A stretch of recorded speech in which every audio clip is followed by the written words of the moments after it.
Descargo de responsabilidad. Waramer no me pertenece, ni ninguna de las imágenes mostradas. El tiempo pasó, y la flota se reorganizaba, mientras las naves utilitarias recargaban la munición de los acorazados, cruceros y fragatas para la siguiente batalla, que no sería lo mismo que la que acababan de enfrentar, porque los tiránidos ya habían visto a la Tipón, y sin duda estarían preparados para ella en la próxima batalla.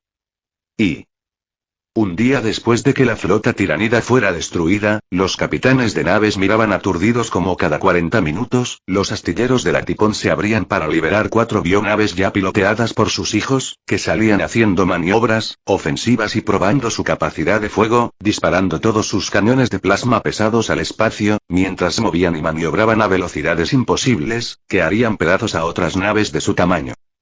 Ellos entendieron que cada una de estas naves era equivalente a añadir 2 acorazados a su flota, y en un día, la Tipón había creado más de 100 de ellas.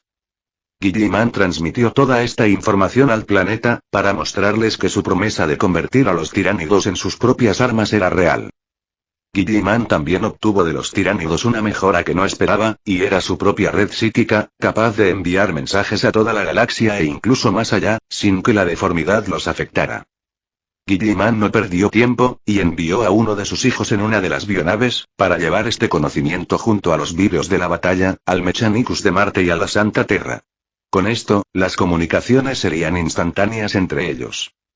Y al siguiente día, Guilliman recibió quejas de parte del Mechanicus, pues esta era tecnología Xenos que ellos no usarían, pero al decirles que tenía en sus manos más PCE, y que éstas tenían planos y conocimientos detallados para las mejoras mecánicas de sus cuerpos, que los convertiría en tostadoras modernas como Belisarius, y que se las entregaría, sus críticas se convirtieron en alabanzas al hijo del Omniscia, que desarrolló una mejora tan significativa de las comunicaciones psíquicas, sin más ayuda que la bendición del Omniscia.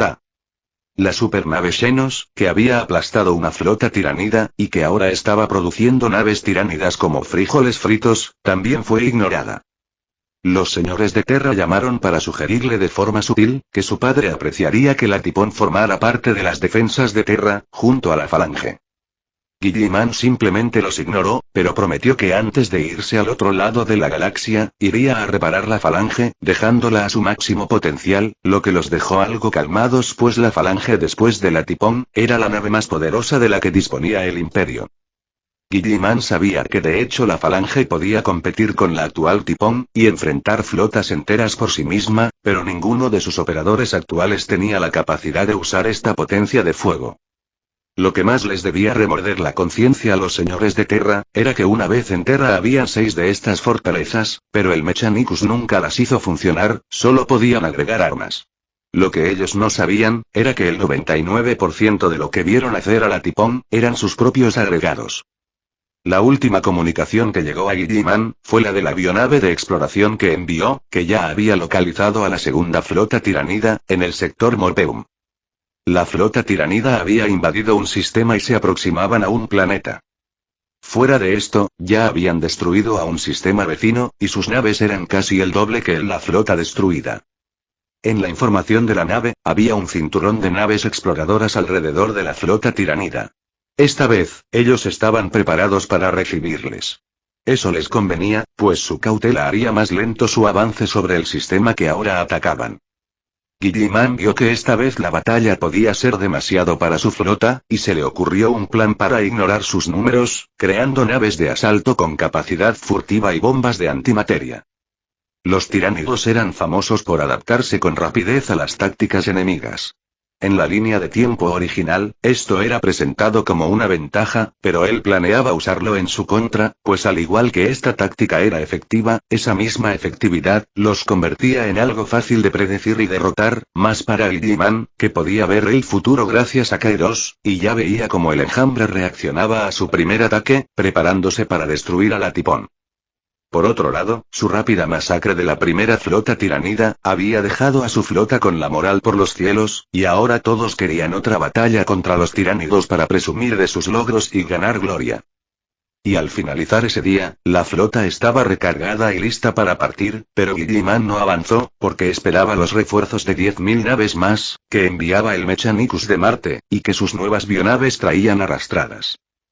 Mientras esperaba, Guilliman creó un quinto astillero, que era un décimo del tamaño de los 4 astilleros mayores, solo una bodega de carga modificada, y empezó a crear pequeñas naves de exploración, solo con capacidad furtiva y de hiperpropulsión, que él envió a los planetas más importantes del segmentum solar que podía cubrir, para entregar la nueva tecnología de comunicación psíquica en tiempo real.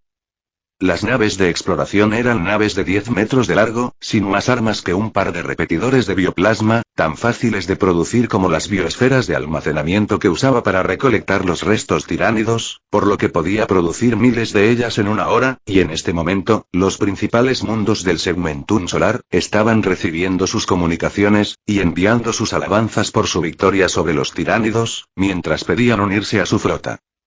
En cuanto a los mundos asediados y en guerra por las fuerzas del caos, las naves de exploración estaban registrando todo, para cuando el asalto sobre los tiránidos terminara, comenzar su asalto sobre las fuerzas del caos, que eran 4 gatos dispersos aquí y allá, no valía la pena prestarles atención. Si el imperio dispusiera de todas sus fuerzas, incluso en Ojo del Terror, que era el principal bastión del caos, y donde se encontraban sus mayores fuerzas, sería barrido con facilidad.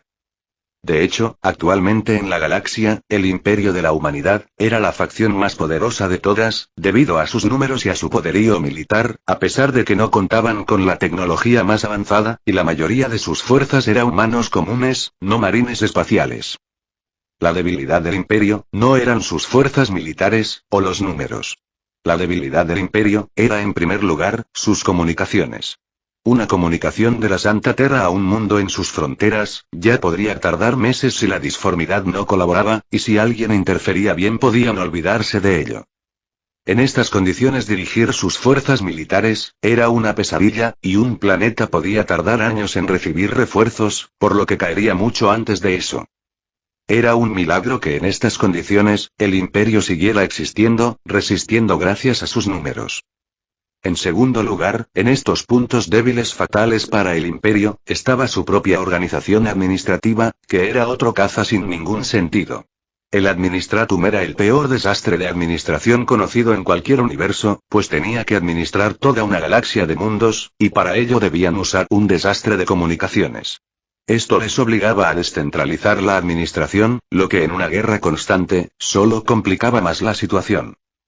En tercer lugar, estaba la movilidad, ya fuera de tropas, ejércitos, comercio o transporte. Moverse de un planeta a otro en la galaxia Waramer, era un gran peligro para la vida. Aún con el Astronomicon encendido, flotas enteras desaparecían en la disformidad a diario, para convertirse en comida para los dioses del caos y las criaturas disformes. Se podían enviar refuerzos esperando que llegaran en un mes, para terminar llegando en un año, con la mitad de las tropas que partieron. Las rutas comerciales no eran fijas y miles de mundos sufrían hambrunas constantes. Todos estos problemas, eran 1000 veces más graves ahora que la Cruzada Negra, dirigida por Abaddon, había logrado hacer caer a Cadia, gracias a la intervención directa de los dioses del caos, que destruyeron las fortalezas con su poder, y diezmaron las fuerzas defensoras, usando a sus vasallos infiltrados. Sin esto, los 4 gatos de las fuerzas del caos, habrían sido masacrados por las fuerzas imperiales. Esto llevaba al último punto débil del imperio de la humanidad, que era la corrupción y la infiltración de las fuerzas del caos en sus filas. Sin estos 2 puntos, la mayoría de las grandes batallas que libraba el imperio, habrían podido ganarse, como pasó en Cadia.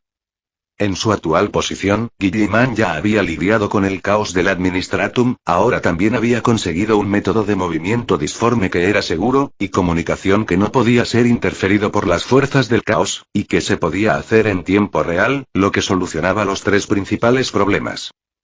En cuanto a los traidores, tenía una larga lista de millones de ellos, esperando a que ganara suficiente influencia, para que sus decisiones no fueran cuestionadas. Así de forma efectiva, Guilliman ya poseía las herramientas para convertir al imperio en la fuerza máxima en esta galaxia, y pacificarla. En esta galaxia, existían otras amenazas, además de las fuerzas del caos, como los necrones y los orcos, pero con los necrones se podía negociar, y con los orcos, era muy fácil luchar, si uno no se empecinaba en atacarlos de frente, algo que Guilliman jamás haría, pues los orcos se adaptaban a cualquier batalla de fuerza, y su poder de la imaginación, podía ayudarlos a igualar cualquier tecnología. Incluso los necrones tenían un día difícil con ellos, y las fuerzas del caos ni siquiera intentaban conquistarlos. Eran una fuerza galáctica que no se podía enfrentar con fuerza bruta.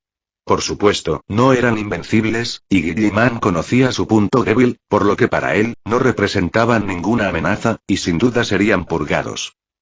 Y Guilliman esperó medio día más, en que las bionaves creadas ya eran más de 300. Al final, la flota del Mechanicus llegó arrastrada por sus bionaves, y después de alinearse y ponerse bajo su mando, más de 30.000 naves pesadas, y unas 100.000 en su conjunto incluyendo naves ligeras y de abastecimiento, fueron a hacerle frente a una flota tiranida de más de 1.000.000 de naves, con un mínimo de 500.000 naves pesadas, equivalentes a acorazados, y decenas de millones de bichos más pequeños. Y todos tenían plena confianza en una victoria aplastante. Si los humanos poseyeran el poder de la imaginación, debido a esta creencia, Guilliman ya sería un dios de la batalla. Y antes de abrir una distorsión espacial, que su flota seguía jurando que era parte de las capacidades de la Tipón, Guilliman envió los datos sobre la flota enemiga, las posiciones que adoptarían al salir, y el plan de batalla general, que no incluía sus propios preparativos para la victoria, pues solo los involucrados en este plan sabían de él. Guilliman no quería accidentes. Los comandantes de la flota respondieron con su aprobación, y ninguno de ellos contrarió sus órdenes suicidas, como lo hicieron la última vez. El arribo estaba programado para salir a una distancia de impulso de la flota enemiga, pues él decidió ser cauteloso. Activen la grabación de la batalla, y prepárense a transmitir a la Santa Terra, a Marte, a toda Ultramar y los mundos con los que hemos establecido comunicación, ordenó Guilliman, pues él sabía la importancia de la moral en su ejército y en la humanidad, debido a la presencia de la disformidad. Padre, grabación en línea, listos para transmitir a tus órdenes, informó el Ultramarín Primaris que controlaba la estación de comunicaciones. Abran la distorsión espacial, y ordenen avanzar, ordenó Guilliman, y sus órdenes fueron transmitidas. La flota avanzó a través de la distorsión espacial de decenas de kilómetros de ancho, y fueron adoptando posiciones al salir de esta. La Tipón cruzó en último lugar. Al llegar al sistema que invadían los tiránidos, otras 4 bionaves fueron producidas, provocando los aplausos de la flota. De nuevo, la batalla sería transmitida y todos querían aparecer en el vídeo. Para asegurarse de que la batalla no fuera espiada por medio de la transmisión, esta sería transmitida con algunos minutos de retraso. Él no quería que los tiránidos tuviesen una vista de su flota, pues esta batalla no era una sorpresa para ellos, y podían tener infiltrados en los planetas que llegara la transmisión de la batalla. Guilliman tenía una vista 3D de todo el sistema, gracias a los sensores de la Tipón, y organizó la flota para comenzar su avance hacia la flota enemiga. Al ver las naves exploradoras tiránidas, Guilliman ordenó avanzar a algunas de sus naves de asalto. El modelo pesado era un caza de 20 metros de largo, diseño de flecha estriado, con un motor hiperespacial pequeño, un cañón de bioplasma pesado, 10 repetidores de plasma, y una dotación de sondas que estaban almacenadas como energía, y había 4 siempre listas para ser disparadas. Los ultramarines primaris eran sus pilotos, y su objetivo eran las naves exploradoras tiránidas. Apenas salieron de la Tipón, las bionaves de asalto se movieron por el hiperespacio, y salieron a distancia de tiro de las naves exploradoras tiránidas, que fueron destruidas una detrás de otra, cegando a la flota tiranida sobre su llegada. Ellos no sabrían por dónde venían, ni cuándo atacarían. Los tiránidos reaccionaron enviando más naves de exploración, pero apenas se alejaban de sus flotas, eran interceptadas y destruidas. Y su encuentro con la flota tiranida ocurrió en el espacio entre el planeta que atacaban y sus 2 lunas. Guilliman supuso que querrían usarlos de escudo en algún momento de la batalla, pero tal cosa no funcionaría, porque la Tipón era más rápida que sus naves acorazadas, y podía cambiar su posición en el eje espacial más rápido que ellos. Por otro lado, él tenía plena vista de toda la batalla, y los tiránidos no.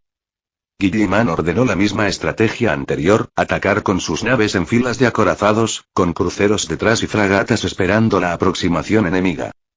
Los tiránidos, igual que antes, fueron sorprendidos fuera de posición, porque sus naves exploradoras fueron víctimas de sus asaltantes, y destruidas sin enviar datos de la ubicación de su flota, por lo que si se alineaban por un lado, corrían el riesgo de sufrir un ataque por su retaguardia. Aún así, su reacción al ver a la flota fue inmediata, y cuando alcanzaron la distancia de disparo, los tiránidos ya habían formado varias líneas de acorazados en tiempo récord, que recibió la primera descarga del camión de disformidad de la Tipón, así como de los cañones de partículas que tenían un mayor alcance, destruyendo más de 100 acorazados, pues los disparos atravesaron e impactaron detrás de ellos. Los tiránidos no entraron en pánico, ellos tenían millones de naves y sin avanzar, siguieron formando filas, para disparar en cuanto la flota entró en su alcance de tiro. No se guarden nada, ordenó Guilliman, y la Tipón derramó toda su potencia de fuego, solo las ondas y los cañones de plasma ligero, que no estaban a alcance de disparo, se dejaron atrás. Padre, somos su blanco, dijo Sicarius al ver que las filas delanteras tiránidas disparaban hacia ellos. Con más de 50.000 naves disparándoles, los escudos de vacío se fueron a pico y caían de en un 1% por segundo. En menos de 2 minutos, se quedarían sin escudos disformes, pero la Tipón no retrocedió, y cada segundo derribaba 100 acorazados, disparando cañones pesados de plasma, cañones pesados láser, 20 cañones de partículas, lanzas de luz, y uno de los cañones de disformidad. Para cuando sus escudos fallaran, ya habrían derribado 10.000 acorazados tiránidos. Los tiránidos tenían millones de naves, pero solo un cuarto de ellas eran acorazados, las demás eran naves pequeñas, por lo que perder 10.000 acorazados en menos de 2 minutos, serían un duro golpe para su flota. Los tiránidos parecieron pensar lo mismo y el triple de naves se enfocó en la Tipón, sin importar que el resto de la flota estuviese derribando una cantidad de naves igual a la Tipón, y al concentrar la mitad de su fuego en la Tipón, no pudiesen derribar ninguna nave de su flota, apenas causar daños menores. 30 segundos para fallo de escudos disformes, informó Sicarius. Y escudos disformes fuera, escudos de energía en línea, tiempo estimado de resistencia, y Sicarius parpadeó. 3 minutos, dijo Sicarius aturdido. Él no sabía el poder de una fuente de energía FED2. Los tiránidos siguieron disparando y después de 1 minuto parecieron alarmarse, pues su nave seguía recibiendo fuego de la mitad de sus naves pesadas y sus escudos no caían. El enemigo ha redoblado su fuego sobre nosotros, 1 minuto para fallo de escudos. Informó Sicarius con tono de alarma. Luego sonrió de oreja a oreja. Padre, las naves de asalto han desplegado sus cargas, informó con tono asesino. Detonen. Ordenó Guilliman. 1 segundo después, en la línea de acorazados tiránidos se produjeron 5 explosiones masivas, que abarcaron miles de kilómetros, destruyendo el 80% de las líneas de acorazados de los tiránidos, que al parecer tuvieron la loca idea de que él usaría la misma estrategia de batalla que usó antes, y los enfrentaría en una batalla napoleónica de líneas de batalla contra líneas de batalla. Por supuesto, Guilliman no jugaría limpio contra animales, por lo que infiltró a sus naves de asalto en modo furtivo, y dejó bioesferas furtivas que eran bombas de antimateria, repartidas por todas sus líneas de acorazados, y cuando sus naves hubieron salido, las detonó. Sus sensores fueron cegados por todo 1 minuto, en los alrededores del campo de batalla, pero ni la Tipón, ni ninguna de las naves imperiales, dejó de disparar. Cuando los sensores volvieron, la mitad de la flota tiranida había sido borrada de la existencia, pero era peor de lo que parecía, porque su intento de derribar la Tipón a toda costa, les había hecho perder el 80% de sus naves capitales, y ahora solo tenían unas 100.000 naves pesadas, para hacerles frente a más de 30.000 naves pesadas imperiales, y a la Tipón, que tenía una potencia de fuego equiparable.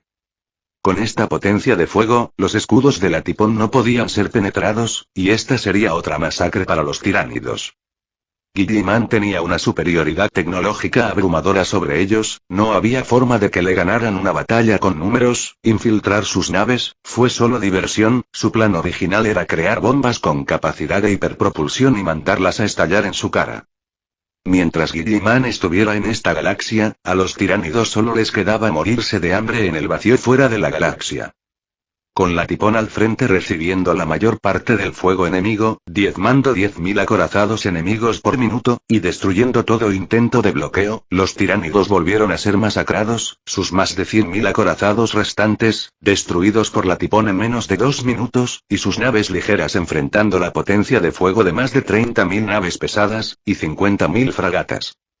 Las pérdidas para el Imperio fueron 1.000 acorazados, pero no porque fueran destruidos, sino porque estaban inutilizados con daños graves, por lo que la tripulación fue evacuada, y Guilliman de forma descarada, se quedó con todos sus materiales.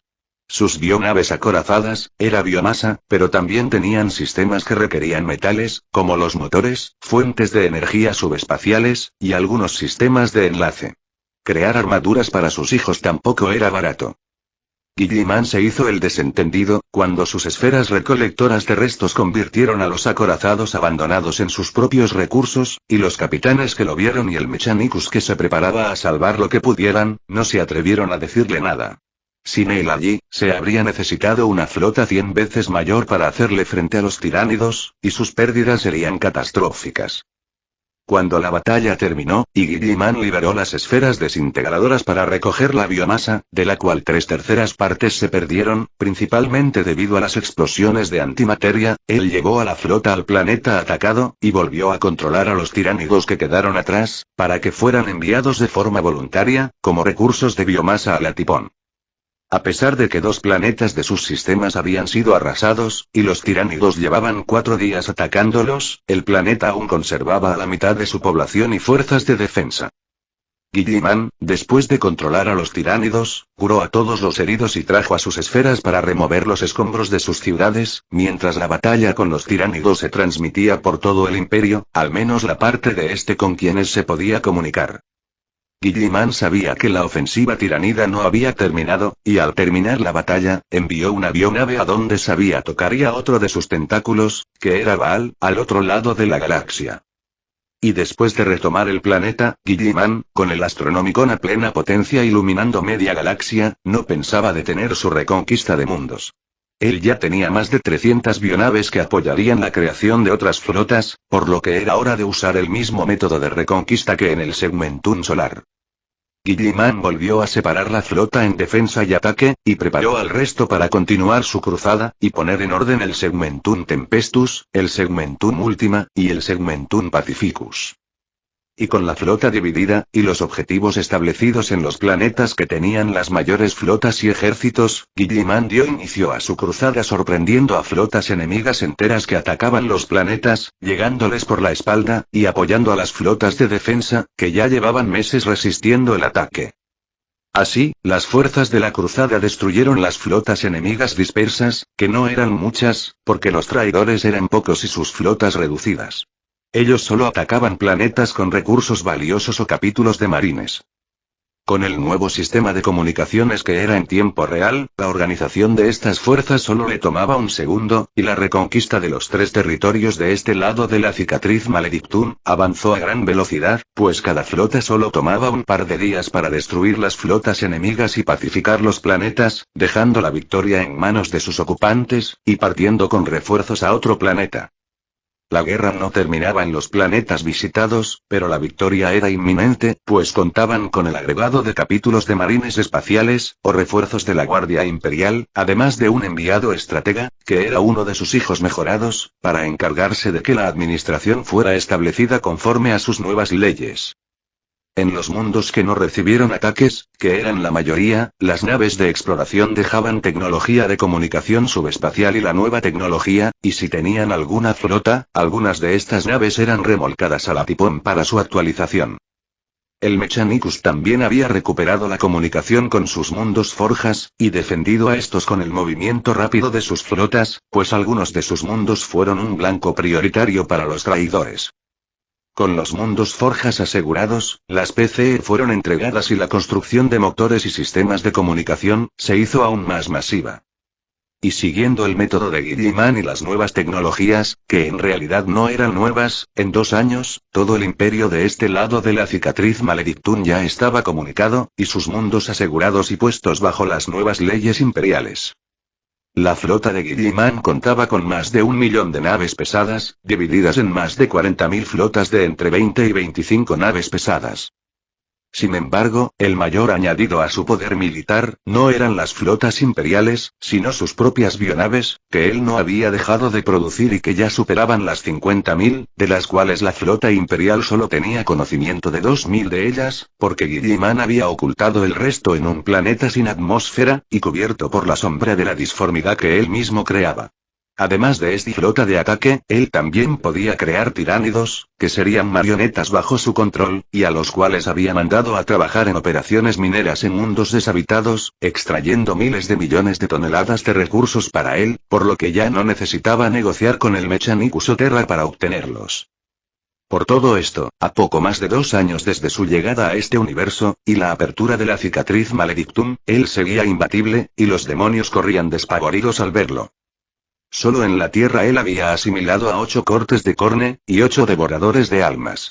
Eso hizo que su poder se multiplicara varias veces, no había ningún demonio capaz de hacerle frente, y los dioses del caos le odiaban a muerte, tratando de alarle a la disformidad, donde podrían pellizcarle hasta la muerte, pero con la tipón a su disposición para huir en un segundo y su poder psíquico abrumador, para suprimir a todos los demonios que le enviaban y asimilar sus almas, borrándolos de la realidad y la disformidad para siempre, pues sus almas eran purificadas por completo, el plan de deshacerse de él, no iba bien. Hacerle frente con las legiones traidoras, era risible, él tenía 300 flotas que nunca se separaban más de media hora de viaje hiperespacial de él, y solo la Tipón, era capaz de enfrentarse a miles de naves sola. Si estaba respaldada por una pequeña flota de 1000 naves, era invencible aunque atacaran 10.000 naves, y como siempre le respaldaba una flota de 2000 naves, podían atacarle con 1.000.000 de naves y aún así morder el polvo. Por esto, a los dioses del caos solo les quedaba intentar ataques sorpresa con demonios, cuando bajaba a defender algún planeta, pero esos demonios solo terminaban siendo su almuerzo y muriendo de forma miserable, lo que hacía rabiar a los dioses del caos, que solo podían intentar meter sus garras y tratar de pescarlo con sus propias manos, pero eran criaturas cuyo movimiento por la disformidad causaba olas espantosas y Guilliman salía por patas, moviéndose muy lejos en segundos, haciéndoles perder tiempo y esfuerzo, lo que les ponía aún más furiosos. Lo que los dioses del caos no sabían era que Guilliman ya podía hacerles frente en la realidad. Ellos habían enviado a tantos demonios por él, que su poder psíquico había crecido sin parar. La razón de que Guilliman no les enfrentara y les dejara sin manos por tratar de ponerlas sobre él, era que si hacía eso, podían emplearse a fondo con él, y su respaldo era un tipo que no se sabía qué estaba haciendo. Guilliman no contaría con su intervención, él prefería esperar hasta tener al menos la mitad de la galaxia en sus manos. Y con la luz del Astronomicon iluminando media galaxia y los territorios del imperio de este lado de la galaxia, libres de las incursiones de los dioses del caos, Guilliman tuvo un descanso de los intentos de asesinato de estos, y con la mitad del imperio libre de su influencia, era hora de ponerse manos a la obra, y encargarse de otros asuntos de estado. Guilliman ya tenía mucha influencia, y su palabra era ley, por lo que ni siquiera la eclesiarquía se atrevía a contrariarlo, pues las hermanas de batalla, que eran el ejército de la eclesiarquía, le obedecían a él sin dudar ni un segundo, y si él las enviaba por la cabeza de sus líderes se las traerían sin dudar ni un segundo. Él era el santo semidios, hijo todopoderoso del dios emperador de la humanidad, sus jefes y dirigentes de la eclesiarquía, solo eran subordinados. Las hermanas de batalla lo adoraban con fervor y la mitad de sus oraciones eran para él. Con esta influencia, y todo el conocimiento sobre los adoradores del caos infiltrados que había obtenido al asimilar a millones de demonios desde su llegada, él solo debía señalar con el dedo, y los traidores serían arrastrados sin hacer preguntas. Incluso los traidores que se infiltraron en las altas esferas de la eclesiarquía y en la Inquisición, serían arrastrados y ajusticiados sin hacer preguntas. Los juicios no eran necesarios cuando el hijo del emperador y salvador del imperio, te señalaba como un traidor. Guilliman era un tirano absoluto. Aún así, él sabía que tal cosa no era buena para la administración, por lo que se aseguraba de presentar pruebas para los documentos oficiales antes de la ejecución, pues no quería que nadie se tomara libertades con sus leyes, ni siquiera él mismo. Si no podía aportar pruebas, él simplemente enviaba a uno de sus hijos para deshacerse del traidor sin armar escándalos. Tampoco era que él fuese a dejar ir a un traidor por falta de pruebas, simplemente, se preocupaba de que la corrupción no tuviera una excusa luego para hacer de las suyas, al tener a un primarca actuando sin ningún límite. Además de los traidores, el imperio también tenía mundos enteros que eran un pozo de corrupción. Para comenzar con su purga, Guilliman comenzó con el más desastroso de todos, Necromunda, en el que su flota de ataque pasó a cuchillo a todos y cada uno de sus gobernantes, y luego arrestaron a miles de millones de pandilleros, para ponerles el uniforme de la Guardia Imperial y una orden de ejecución si no marchaban. Las leyes que ella había dictado para el imperio fueron establecidas allí, y se nombraron nuevos gobernadores, que eran sus propios hijos. Necromunda era un mundo extremadamente rico, de donde salían los vorteros usados por los marines espaciales, pero cuya administración era de las más corruptas del imperio. Los altos señores de Terra tenían tratos clandestinos allí, y sin duda lo maldecían por haber invadido el planeta y pasar a sus lacayos a cuchillo, pero él era el regente imperial, y se había creado una fama de recto y justiciero. Ellos no se atrevían a decirle nada, ni siquiera a fruncirle el ceño, pues la única otra persona a la que adoraban en el imperio, era él. Ahora ni la fe se atrevía a fruncirle el ceño, porque sus hermanas de batalla eran unas de sus fuerzas más leales. Si el Papa apostaba su cabeza contra la suya, las hermanas de batalla se la traerían en bandeja de plata. Él era un santo semidios todopoderoso a sus ojos. Y un año después, la administración del imperio era un engranaje bien engrasado, la comunicación no requería el sacrificio de los psíquicos y era instantánea de un lado de la galaxia, la flota de defensa alcanzaba 500.000 de naves pesadas, y la de ataque 1.100.000, todas actualizadas. Las bionaves ahora superaban los 100.000 acorazados, y eso solo porque Guilliman no quiso construir más astilleros, y seguía usando los de la Tipón. Otra cosa que estaba lista, era la conversión de sus 2 millones de reclutas veteranos de la Guardia Imperial en ultramarines primaris, e hijos genéticos, que gracias a su poder psíquico y sus armaduras hechas por él, se podrían enfrentar a 100 primaris comunes, y salir victoriosos. Ni los custodes podían hacerles frente, porque Guilliman ya los había estudiado e integrado sus mejoras en ellos. Sus hijos genéticos eran el soldado definitivo en este universo, y esos solo eran los más comunes de ellos. Si se trataba de aquellos como Sicarius o Calgar, ni un príncipe demonio podría hacerles frente, pues su desempeño ya podía plantarles cara cuando eran marines comunes, ni hablar ahora que él había integrado todas sus mejoras. Con todo este poder en sus manos, de forma efectiva, Guilliman ya no tenía que temer a las fuerzas comunes de este mundo, por lo que su único enemigo residía en la disformidad, aun cuando la mitad del imperio seguía sumergido en el caos. Con su flota lista, Guilliman dio un último viaje a Terra, para cumplir la promesa que les había hecho a los altos señores de Terra, y reparar la falange de los puños imperiales. La falange, era una de las mayores armas de la humanidad, pero en la Gran Cruzada sufrió daños graves, y nunca volvió a ser igual de poderosa. Guilliman llegó a Terra, la evaluó, y pidió 10 veces la cantidad de recursos que necesitaba para repararla. Él no necesitaba recursos, pues sus trabajadores tiránidos en mundos deshabitados y cinturones de asteroides, le proveían un suministro constante de estos, pero Guilliman quería darles a los señores de Terra, la sensación de que aún los necesitaba y podían ejercer presión sobre él. Con la falange reparada, su flota actualizada y todo preparado, Guilliman ya no tenía nada que lo retuviera. Él encaminó su flota al otro lado de la cicatriz Maledictum, para terminar de pacificar el imperio, y con esto a la misma galaxia. Guilliman ignoró a los necrones y los orcos de momento, y la flota de defensa solo tenía órdenes de enfrentarlos, si estos invadían territorio imperial. Lo mismo aplicaba para otras razas xenos, como los Tau. La flota de defensa tenía prohibido iniciar algún conflicto armado con ellos.